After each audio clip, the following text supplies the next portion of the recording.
All right. Well, thanks for adjusting our schedule and rescheduling the one we had.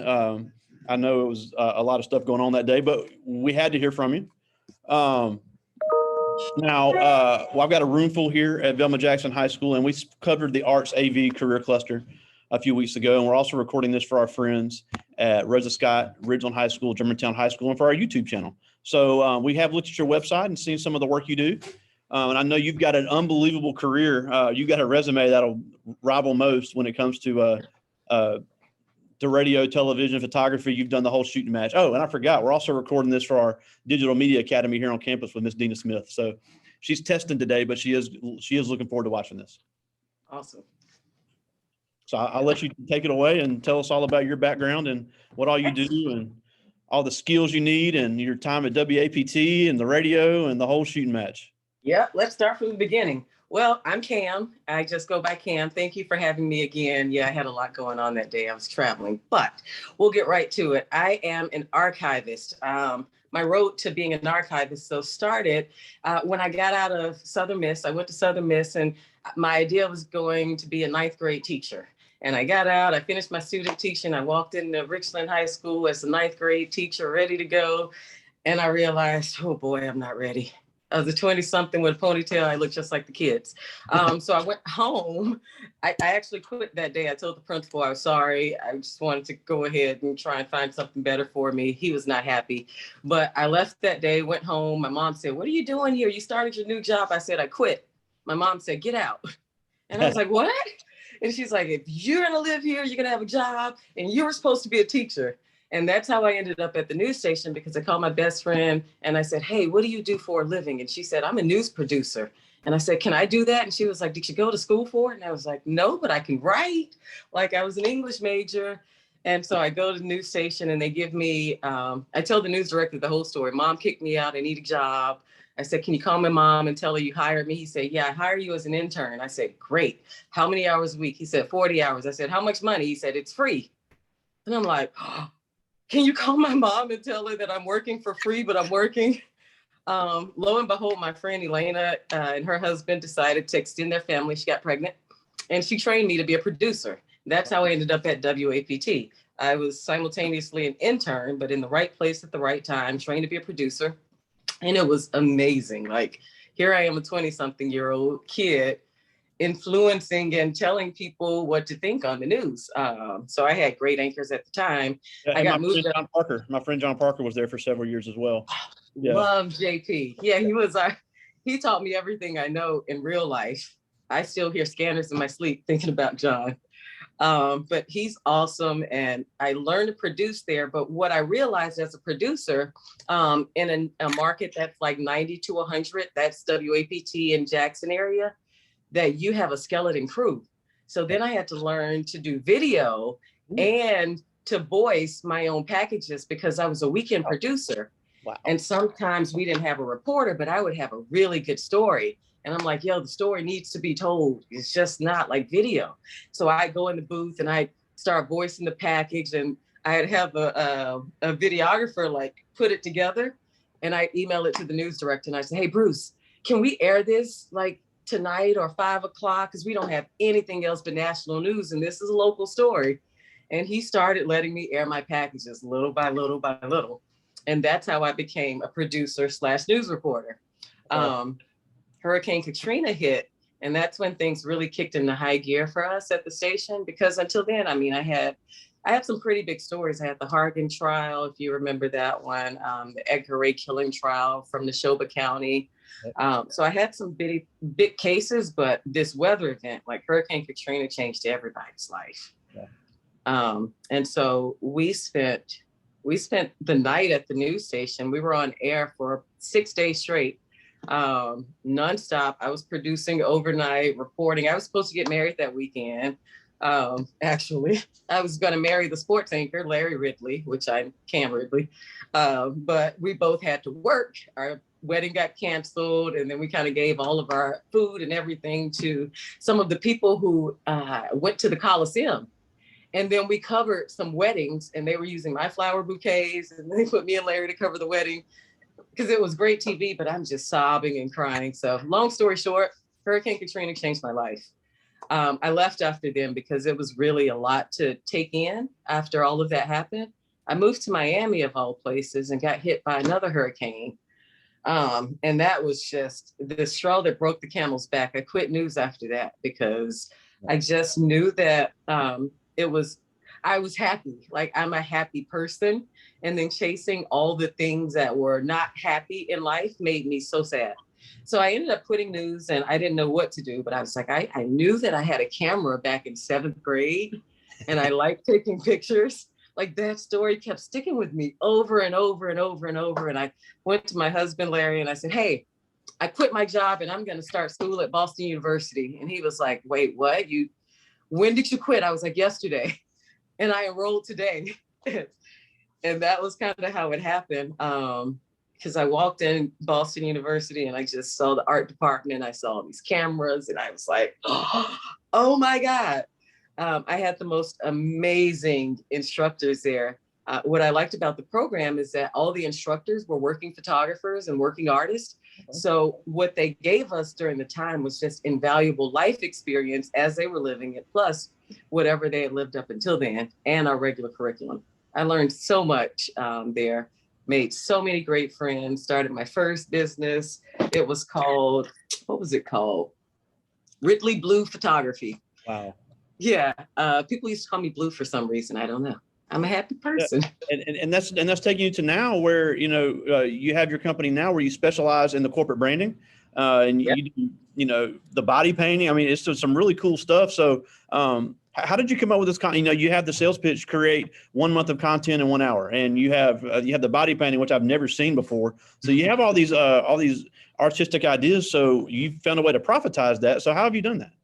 Yep. So I decided to really brand myself. I am Kam, and the Kam era is the brand, or the camera, depending on how you pronounce it. I'm an English major, so I play on words, right? So the Kam era is all the arms. It's the body painting, which that came to me in a dream, by the way. It literally came to me in a dream. And then this guy walked into the studio and I was like, hey, can I paint you? And he was like, wait, what? That's how it started. And then the create 30 days of content in 1 day, not 1 hour. I wish I was that good. 30 days of content in 1 day. That came to me because it's social media. Like, we don't have time to spend all day creating the next piece of content. So if we could sit down and really plan it out as artist and business owner or artist in person and decide, hey, it's February. Everything's going to be about love. It's going to be purple and pink and white. So we'll shoot and we'll bring out all the clothes and all the frills, and we'll bring in your brand to make sure that that's all incorporated, because your brand isn't just like the logo. It's a whole plethora of assets. It's the logo, it's the color, it's my brand are hats. Like, people know me because I always show up in a hat as an artist. So I always have on a hat. I always have on something that represents my brand. And when we shoot that 30 days of content, it's strictly for social media to make sure that people are understanding what your story is. Yeah. That's the most important thing. Not what you look like, but what's your story? What's your story, man? Yeah, and that's a great way to explain it, because all these kids use Snapchat and TikTok and Instagram and all that stuff, and all that's fun. But when you come to the actual, the branding and the advertising and the social media use for a business, there's so much more to it. You have the lighting, you have the setting, you have the wardrobe. I mean, it's just, there's so much to it. And and my friend Frank Wilson, the way he described it one time, it's not pictures, it's art. Yes. And you're curating your entire life story through that art. I tell young kids all the time, because I have young boys at 13 and 15. So probably, 9th grade and 7th grade. And they're on social media now and putting out these stories. And most of them are really silly things, right? But my son is serious. He wants to have a serious career. And so I told him, I said, hey, it's okay to have a personality, but now you need to start to curate and really cherry pick what it is you share, because everyone's looking. Colleges are looking. I'm looking. Teachers are looking, and you have an opportunity to share who you are. Yeah. And when it comes to, if kids want to get into photography, even part-time, is it more important to have the best camera, or is it more important to have the best training, or have the best idea, or how would you suggest it if they wanted to get into this field? If they want to get in photography, it has nothing to do with equipment. It has everything to do with light.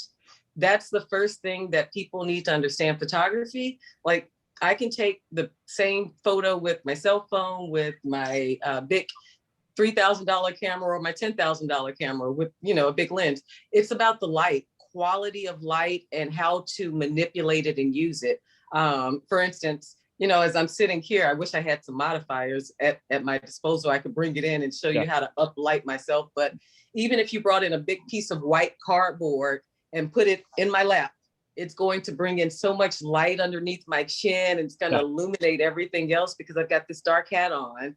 And ideally, that's what I would have done if I was in my studio. But that's what people need to understand. It's about light. And then once you understand light, then you can understand the composition of a photo. So there's raw talent and skill, but that also needs to be trained with light. So go to YouTube. YouTube University is what I call it. And you talk about the light. So, and also, is it important, because some of these young photographers, and again, I'm on the outside looking in, but some of these young photographers, they want to shoot every kind of shoot. They want to do the graduation. They want to do the engagement. They want to do the maternity. They want to do the sports. So is it important to just really focus on one area that you like the most, or the one that you can, and again, I'm bringing up Frank Wilson because he's a good friend of mine, but he said, I know. He focused on weddings because he said he can make the most money on them. It wasn't that he just thought weddings were fun, but he said there weren't a lot of good wedding photographers, and he knew he could make a lot of money doing it. And that's how he got into it. Yeah. And so my mom told me a long time ago, don't be a jack of all trades and a master of none. Yeah. And so with that being said, I am definitely a niche artist. Yeah. I'm very particular about what I shoot. Now, I do call myself the archivist because I shoot people, but I only have a very specific kind of demographic that I work with. So I already know what I'm going to shoot. So weddings, yes, niche. Shoot for money. If that's why you got in this field and you're shooting for money, weddings are a good place to start because you can make a boatload of money really quickly. Yeah. But you got to know what you're doing with weddings because you only get one shot to get it right. And if you screw up somebody's wedding day, you have never seen the raft of it's really something that I say, if you want to get into it, become a second shooter. You can make a lot of good money that way. But as a second shooter, it's not all on you. And you can sit back and watch the first shooter be trained or train you. And you can shoot, you can get under your belt what works. They usually get paid about $250 to $500 per shoot. So if you jam in, two on the weekend, that's $1,000 for, a kid. And that's easy to do. Yeah. And I love asking entrepreneurs, and next year I'd love to have in my entrepreneurship class. But if somebody wants to work for themselves, even let's photography aside for a second. Yep. Because a lot of these kids say, I want to work for myself. I want to run my own business. I want to be my own boss. I want to set my own hours, and all that's great. But when you're the entrepreneur and everything stops and ends with you, it's not something you can just take a lot of days off if you want to. It's not something you can just sit around and make things happen. And especially in a competitive field like photography, you have to find a way to set yourself apart without just undercutting everybody. Because you can be the cheapest, but you can still go broke. Yep, absolutely. So with that being said, the business part of it is so important. You got to understand money. Because with weddings, you can make $1 million in a year. I've seen it happen. People make $1 million, $2 million, and they lose it easily because they didn't manage the budget. They were traveling. They didn't plan accordingly. So it's easy when the money comes in as an entrepreneur. When you're in a good season, I could have 10, 20 grand in my bank account, right? But then I don't think about like when it's going to be those slow 4 months where there's really nothing trickling in. So you have to budget. It's almost like teachers. I don't know if you set your salaries to get paid through the summer or if it just stops during the summer. I mean, I've never given the option, but I don't know why anybody did not want to get paid during the summer. Yeah, it's one of those budget things though. I used to get paid every 2 weeks by a company. When I decided to work for myself, I was like, okay, when it was good. And when I was young and dumb, it was good. I had $10,000, $20,000, I went out and bought a new truck. And then I was like, oh wait, I got to get insurance. Oh wait, I gotta get a tag. Tags in Mississippi are like $1,200. County tag prices should be illegal right now. Oh my God. Yeah. Yeah, absolutely. Yeah, So, I don't think people realize that they want these expensive cars, but then you can pay $1,500 to put a tag on it in Hinds County. That's crazy. it's insane. So you yeah, got to know business. No, Gotta know business. And also, and I have a question about this from the kids, but just before we get to it, I want to hit on this because I think this is important. And especially with my STEM class, I ask this question a lot because these kids, they want to rush through stuff. If it's not right the first time, they want to quit. It's too hard. And in photography, there's a lot of trial and error, like there are in a lot of fields. So, if somebody's going to be a successful photographer, how important is it to know that there's going to be a lot of trial and error to get things right? Oh, you're going to have so much trial and error. I mean, thank God we're digital now, because when I first started, we were film. Yeah. And to be able to develop the film, and I used to develop in the darkroom when I first started. So thank God I learned to do that. But even to buy the film and then to create, and you can't see it immediately. I think, and I'm not going to say it, but I'm going to say it. These kids are soft because they do give up too quickly when it's really, really easy. All you got to do is look at the back of the camera. All you got to do is upload your video on your cell phone really quickly and go through it and then make the adjustment. Plus, and I never ever recommend this to people, but on the back end, there's so many programs like the whole Adobe suite that can help you fix something if you make a mistake. And I mean, genuine mistake, not just rushing through it and saying, screw it, I'll fix it in post. That's, if I ever hear one of my mentees say that, I'm like, go run some labs, give me your no, we're not fixing it in post. You're going to fix it now. And a lot get frazzled. Yeah. And that Adobe suite we have here at the Digital Media Academy here on campus. And I'm sure I can speak for Ms. Smith. We'd love to have you sometime to take a look at it. They do a lot of cool photo stuff here on campus. Oh, I'd love to see it. Yeah, we're allowed to have guests again. They've lifted our COVID restrictions. So I'm sure next year Ms. Smith would love to have you to come talk to our bunch. But I do have some questions from the students, and these are all ninth graders, and some of these are great. But the first one, and it's two people have the same question, but I want them to both get the credit for it. This is Danielle Brown and Robert Branson, and they both ask, how long does it take you to edit your photos? Oh, thanks, Danielle and Robert. Well, it depends on what I'm editing. So if I'm doing just a normal portrait session, something that I've done in studio or on location with people, then that doesn't take long at all because I get the lighting right in camera. So I make sure that from beginning to end, I have a process. It's called culling, developing, and then editing. The culling is when you break down the photos that didn't work, the blinks, the misses, all that stuff. You go from 100 photos to 30 photos, wow. Right? Yeah, you dump them out.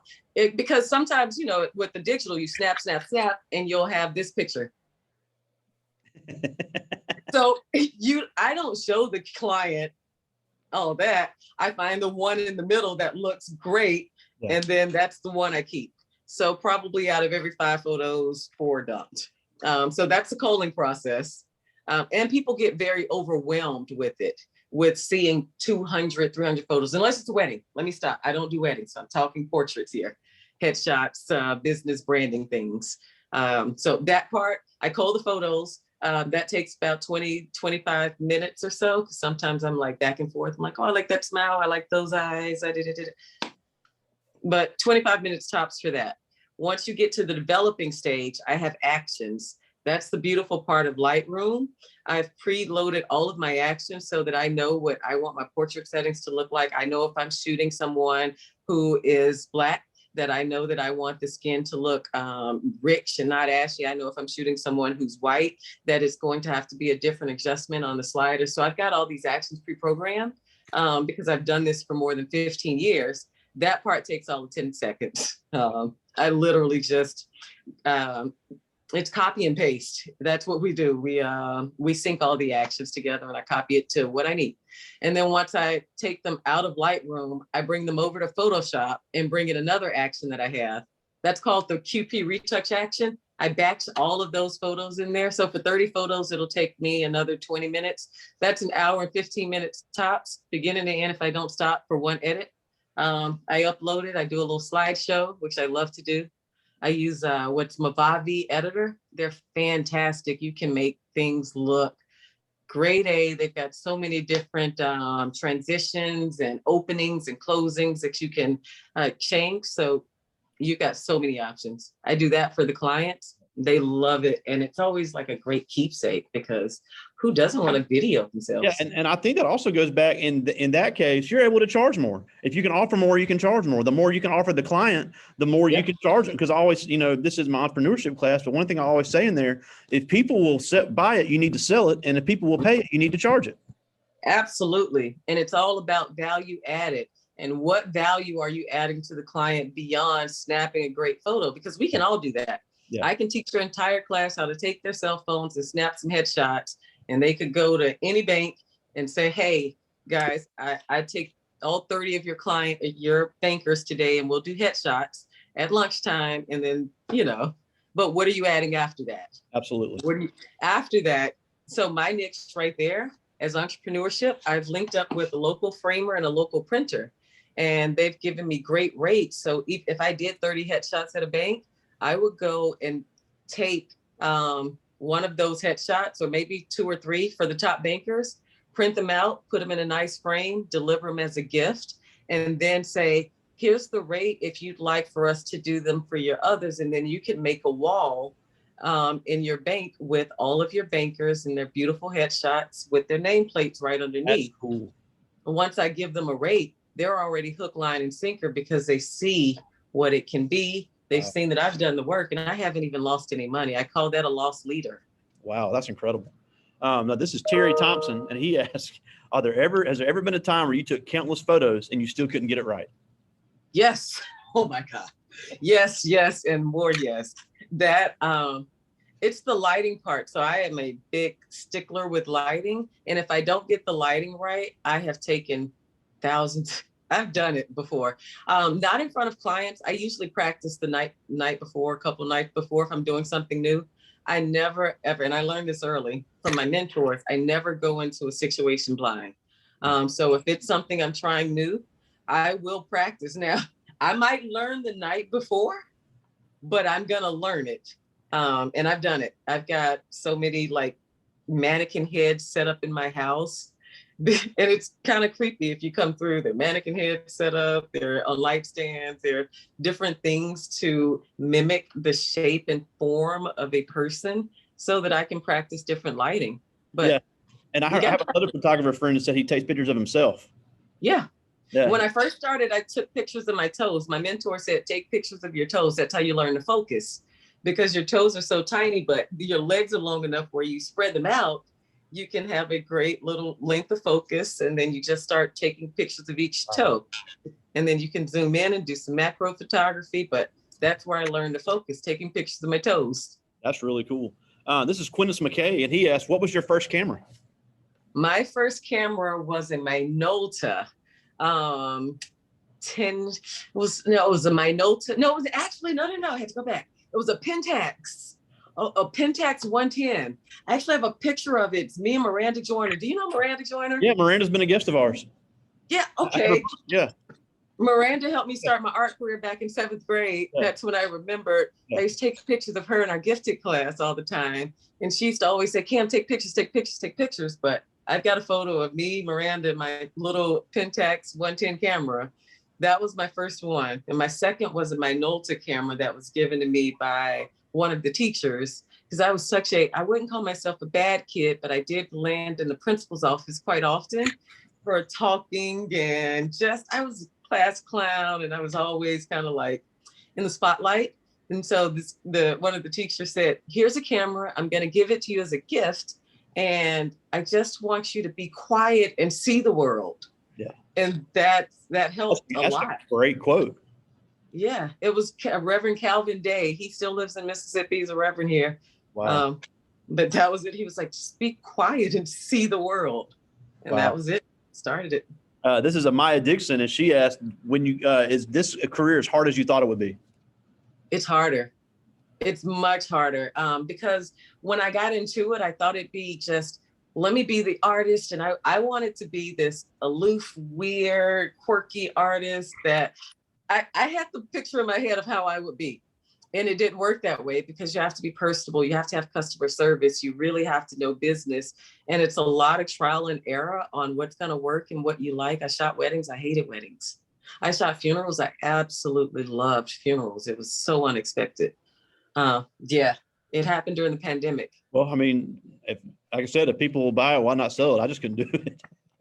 Yeah, it was a whole different genre of photography. But once pandemic hit and I couldn't go face to face with people, entrepreneurship, I branched out and I started a funeral photography company. I'd never thought of that's incredible. We did live streaming. I worked with a producer and a videographer team, and we live streamed the funeral for people who couldn't come. And then I did the photos for the people who were there. And then 6 weeks later, I deliver an album like a wedding album in a lay flat. It didn't include the body unless they absolutely wanted it. And some people did, but it was beautifully done. And it became an heirloom. I called it an heirloom album for people. And now I'm still working with this concept to expand to the whole United States. It's a beautiful, beautiful way to remember people and send them home. That's incredible. Yeah. That's absolutely incredible. I never thought there'd be a market for that, but if there is, you need to monetize it big time. There is. Wow. WLBT did a story on me when I started because they didn't know about it. It spread like wildfire. Wow, there is a market and I'm working on it. All right, I just got two more from the students. The first one is, this is Jaslyn Williamson, and she said, what's the best memory you've had as a photographer? Being able to capture my children's portraits. That really has been so amazing. I had this vision when I became a photographer to know that I could capture my children anytime I wanted to. And I keep albums upon albums of printed photos, of timelines. My memories that I remember most from my children's portraits, I do the same thing every year at the same time. I get a cupcake, and it's a very, I just go to Sam's, get a cupcake, and I put what age they are in one of those number candles. And I make them sit the same way. Like when they were little kids, their legs were spread out like this. And now that they're, 15, 13, and 11, I still make them sit with legs spread out with the cupcake in front of them. But now I've got a collage over 15 years of this exact same photo. So it's the memories. That's awesome. In the archives. All right, I just got one more from the students. This is Anthony Walker. And he asked, in your opinion, what are the best cameras on the market? Oh, Mr. Walker, hands down, the best cameras are Sony. I say that because the quality that you get in color is unmatched right out of camera. Wow. Plus, the video frames that you can capture in a Sony are 4K, 5K quality. And this is the most important thing. When you're switching lenses, which you're gonna, the camera isn't that important. For Christ's sakes, go buy a Fuji. Like the camera, the lens is what's most important. Okay. So when you're thinking about the glass you're going to put on the camera, you want something that's affordable. And Sony has the most affordable but greatest line of glass that is out there on the market. Canon is a very close second. Canon and Nikon run hand in hand. Wow. Right now, Canon's coming up in a close second because they just came out with this mirrorless camera that's amazing. And you can just put adapters on the back of your old lenses, so you don't have to buy new ones. So if you had a whole L series lens and you want to switch to a mirrorless, just get like an EF adapter and you're good to go. That's $15. So Sony first, and then Canon second, Canon, Nikon second. Anything after that, are we talking affordable cameras? Because I can really get to some big Hasselblad. Like I want a Hasselblad, large format, medium format camera, but they run 30 grand for just the body. That doesn't include a lens. Well, I'm sure you get what you pay for on that type of stuff. Oh yeah, and those are big jobs. Like I'll have to go back to New York to even justify something like that. Oh yeah, because you can charge a little bit more in New York. But Cam, we're almost out of time. And I thank you so much for adjusting your schedule and being able to reschedule with us, because I just think what you're doing is so important for these kids to hear. But just a couple things before we go. You're from Jackson. Yeah. You grew up as, I won't tell your age. I know it, but I won't tell it. Tell it. I'm 40. Yeah. I'm happy to tell it. Same age. So you grew up as a young Black girl in Jackson, came to the same area, same state. but yet you've monetized a great business. You've become very successful. You're out in the community. You're doing a lot of great things to mentor these kids coming through. So what can these kids do now that are in similar situations that you were in to be just as successful despite the obstacles they're going to face? Yep. My first thing I would say is understand that you're going to face obstacles. And that's the first thing. Just get it in your head. It's going to happen. You're in one of it. It's not white or black. It's just we're in the poorest state in the nation right now. And we're fighting a lot of battles that we're the financially poor states and unhealthy states. So they're going to be obstacles. So once you get that in your head, if you know that you're coming from nothing or a position of the bottom, all you have is the top. So go and be fearless. I really say that with all sincerity, because that's when you know that you're at the bottom, and that's what Mississippi tends to be ranked as, then you don't have anywhere else to go but the top, or else you're going to stay there. And so either you're going to be fearless or you're going to sit in fear. So I tell the kids to go be fearless and then follow your passion. Like, I'm a drummer. I played the drums for most of my life. I'm a 4th degree black belt. Yeah, I still train martial arts. I train a women's self-defense class. I don't let my age or anything else stop me. Like, I like to stay active. I like to be in the community. I'm an ambassador for the Chamber of Commerce. Chamber of Commerce means money. So I get around the people who are making money. I make sure that my circle is always open. You know, I have for the kids, have your trusted confidant, your parents, you know, always talk to them. Have your friends, you know, really look at your circle, because that's who you're judged on from the outside.